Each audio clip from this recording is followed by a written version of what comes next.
Harry. Kau pergi makan kau teringat. Harry. Kau pergi mana-mana kau akan teringat aku. Kau kalau nak teringat macam itu, elok kau calik minyak dagu je kat aku. Tak, pergi gym ni bagus lah. Takkan kau tak tahu pergi gym untuk apa? Untuk sihat. Bukan untuk ni menayang-nayang.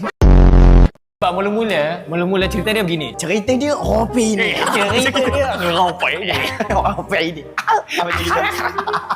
Nyalek ya. Nyalek. Sorry, terpijak. Weh, sumpah lebih-lebih. Aku terpijak sikit je. Macam terpijak kaki anak gajah. Dan aku pun dulu sebenarnya atlet. Atlet. Aku lompat tinggi, lompat jauh, lompat kijang. Kau suka lompat-lompat? Lompat-lompat. Aku boleh lompat juga ke hati kau. So kita mulakan dengan kepala terlebih dahulu. Okey. Kepala ni penting. Tengkok-tengkok apa semua. Bukan, tak payah. Begitu. Dia buat tangan macam ni. Letak dekat dagu. Tolak kepala turun bawah, tangan tolak atas. 1, 2, 3.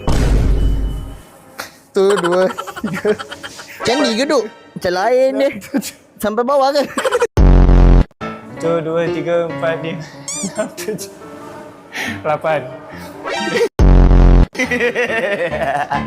Astaghfirullahalazim. Zina mata ya Allah. 1, 2, 3, 4, 5, 6, 7. Tengok sini. Jom lepas. Saya janji akan mencintai Harry. Tapi kalau macam aku nak tumbuk kau, kau akan tumbuk macam ni. Aku try. Kalau aku tumbuk macam gini, tapi kalau aku tumbuk kau, Janganlah recycle.